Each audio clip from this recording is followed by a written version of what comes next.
first generation Toyota Venza came out in 2009, known as kind of like a weird wagon-like SUV that was based on the Toyota Camry at the time. It was a pretty weird, misunderstood SUV. That's until the 2021 Venza came out, the second generation that now sits between the Toyota RAV4 as well as the Highlander. It also has a really nice attractive style around it where it just has a really nice appeal while driving around, and the interior to itself reminds you of a Lexus just on a budget. Right now, sitting in the inside of the Venza, this feels like a Lexus, to be honest with you. Like a budget down Lexus. I mean, the fitting materials in here, everything feels really solid in here. Even the screen feels solid. Like, I have been to a lot of new cars lately and they feel really cheap. Even some Mercedes I've sat in that are from 2023 or now 2024, since we're about to get there, they feel very cheap. Like, there's not much like movement around here. Maybe a little bit in the center console, but I mean, that's to be expected. But overall, this car feels very solid inside, and it's also very quiet in here too. You know, I love the black headline that you have in here. I love the design of the interior. The only thing I'm not a fan of, though, that I do have to gripe with Toyota a little bit with, is the AC controls. The AC controls, they are touch sensitive. It's kind of like what I complained about in the Mercedes. They do have a little bit of lag too. They're not the greatest. I mean, they function as long as you take your time and you're not impatient like I am. They'll work with you. But the whole AC control system here is completely touch sensitive, so you have to just basically tap it and it'll activate. I'm not a fan of that. Another thing that I'm not really a fan of is the volume knob. The volume here, it's luckily a physical button itself, but it's not like an actual knob where you can like turn it around and stuff. There's no knobs in here at all whatsoever. You have a gigantic startup button right here where it says power instead of start stop or whatever, so that's cool. You also do have some physical switches down here in the center console area where you have your emergency brake, your auto hold, and you even have your drive modes here, excuse me, as well. And you also have a physical shifter, which I kind of appreciate, to be honest with you. It's an actual shifter. Toyota really doesn't have many electrical shifters except for like their plug-in hybrid models and stuff. Even though this is a hybrid, at least the Venza doesn't have a electronic shifter. Now, coming to the gauges over here, you have a fully digital gauge where it does share a lot of information. It's a little bit overwhelming, to be honest with you, because it talks about, you know, like the battery range you have, to also the gas mileage you have, to like how much power you're using with compared to like the motor or to the electric motor itself. It shows a lot of information. Right up top as well, you do have your head-up display. You have your head-up display up there where it actually shows an actual tachometer, which is kind of odd, and it shows a little compass, and it also features quite a few other things. While you're driving, it'll actually show the speed limit, and it'll actually tell you the stop sign, and it'll actually, it indicates a lot of stuff in there, which is pretty cool. So you have your gauge cluster here, and you have your thing on top. So that's pretty cool. You also do have here on the side, you do have your heated steering wheel, you do have your trunk lift opening here, and you do have your dim lights here, and then pretty much like a little view where you can see your cameras and stuff. So it's actually pretty cool. And I will say the camera control in here is pretty wild. I'll be honest with you, this is getting close to like the Mercedes S-Class that I reviewed in my YouTube channel. It's really freaking accurate, and I'm fairly impressed with how this thing is, to be honest with you. But that's really all you kind of have in here. It's a simple interior that has a lot of information. So Toyota did a pretty good job when it comes to the interior assortments here. You do have your physical buttons here in the steering wheel. You have your radar cruise control. That's typically standard in now all Toyotas. And you also do have your volume controls, your gauge controls here. And you even have like some modes that you could try to look at through, you know, the infotainment system. And talking about the infotainment system, it's a lot more modern than some of the other Toyota systems that I have messed with. It's pretty good. I'm not sure, to be honest with you, if this thing is on like Android Auto mode or anything like that. I know there's nothing connected in here whatsoever. I guess this is Toyota's new infotainment system, if I'm not mistaken. To be really honest with you, I don't know, but it works good. It works good. I haven't really jumped in any new Toyotas to like play with the infotainment system, so I'm assuming this is the infotainment system. So I'll confirm it in the bottom here where I start looking at some different stuff and whatnot. Down here on the side, you do have a physical button where you can fold your mirrors in. That's a nice feature to have, especially if you're in a tight spot or whatever and you want to fold them in. You also do have two-way memory seats over here, AC feels really nice and cold. And talking about AC, you do have heated and cooled seats here in the center over here. I like the fact that it is physical buttons, and every time when you change the mode, it actually changes color. So if you have heated seats, you know, it changes to orange. If you have cooled seats, it changes to green. So it's pretty cool. And one feature I do want to talk about really quick before we jump in the back seat is this.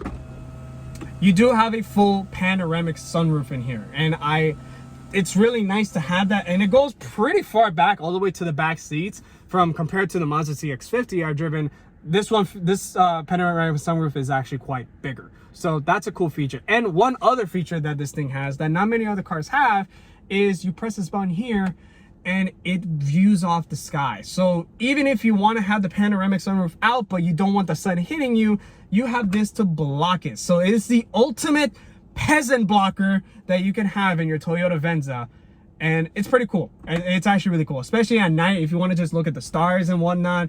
It's actually really freaking cool. I don't know how this technology works, to be really honest with you. It's engineering that I am not entitled to even know, but it's something I'm willing to learn. But it's cool. It's really, really cool. So, and then simply closing it, you just have to hold it up a little bit and then you have it. Up top here, you do also have your SRS button here, so, or SOS, I'm sorry. So in case there's an emergency or whatever, you can call them up right there. And you do have your dome lights, which are LEDs, so that's a nice feature to have. And I love the fact that this has a black headliner, so that's really nice to have. It really feels like a Lexus in here. So I'm very impressed with how Toyota assorted this interior with the Venza. It's very nice.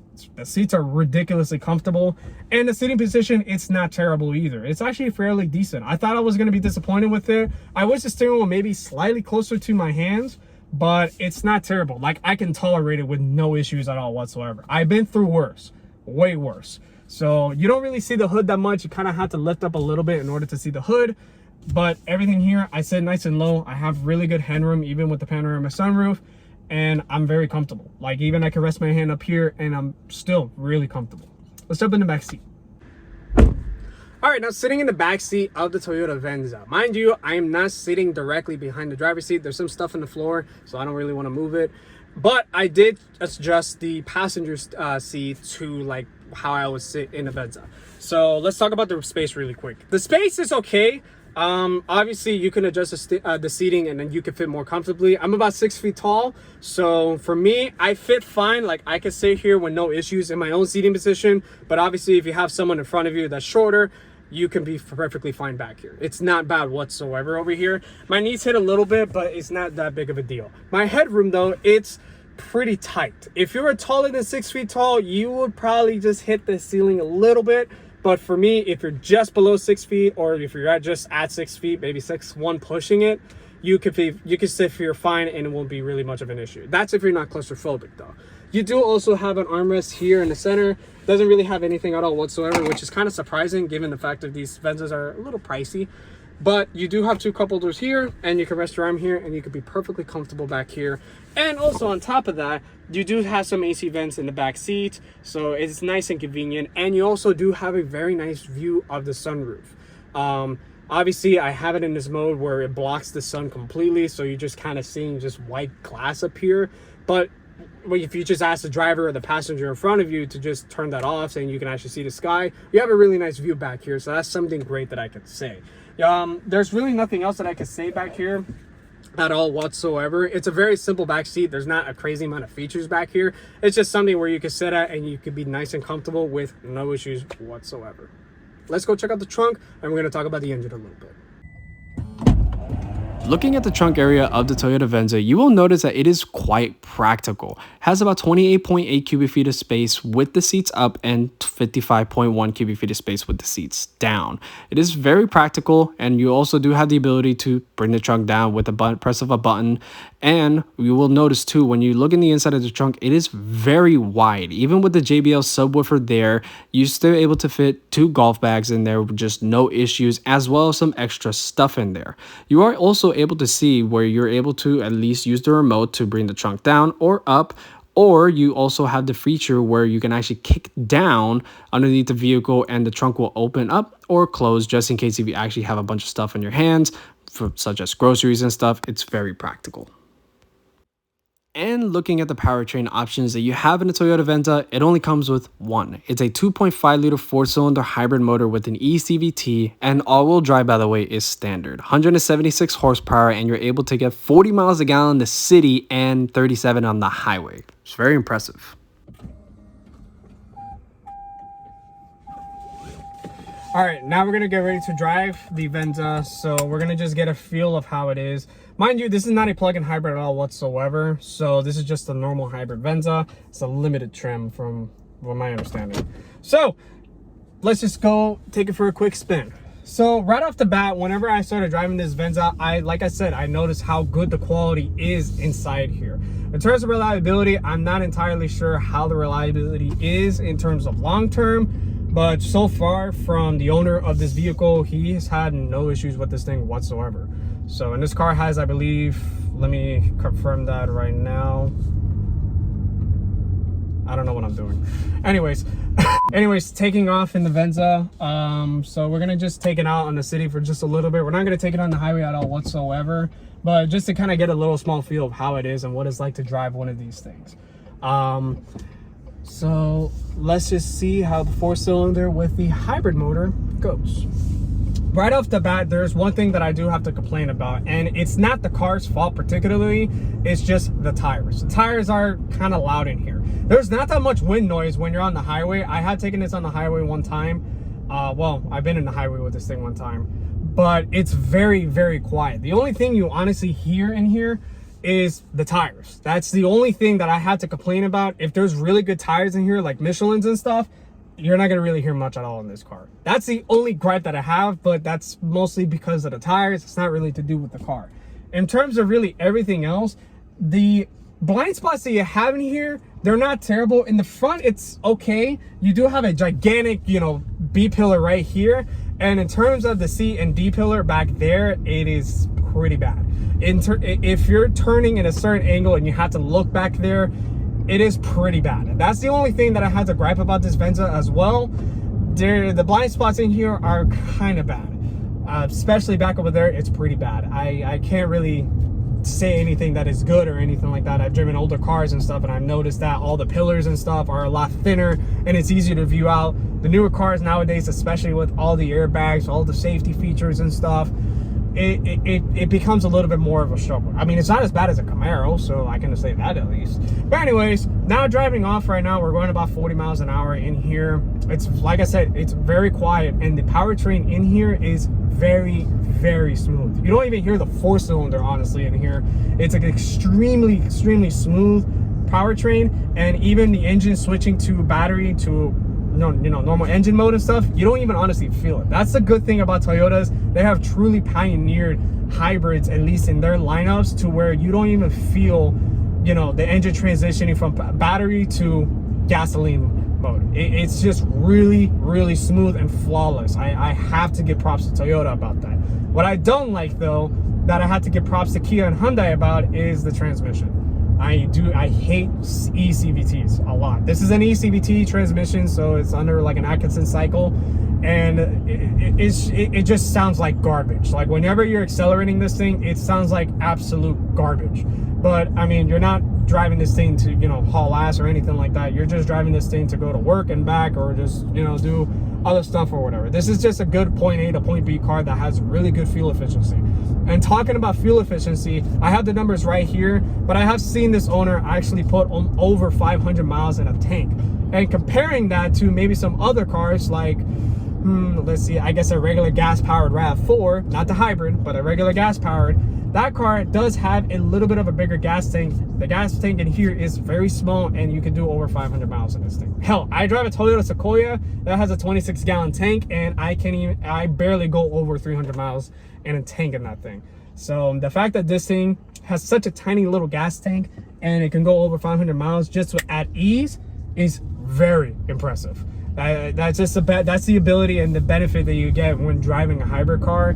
It just has really good range, and you don't really have to worry about spending so much on gas, because maybe every week to every 2 weeks, depending how much you drive, you just maybe have to fill up maybe 40 bucks occasionally. And given the fact of how bad the economy is nowadays, and that's based on Florida gas prices, by the way, you you can't really complain. I wouldn't complain, honestly. I wouldn't complain.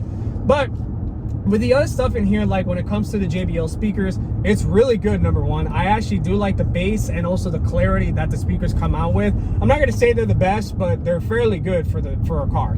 So I can't complain about that. I've heard worse. That's another thing. And really, honestly, with the driving dynamics in here, it's super soft.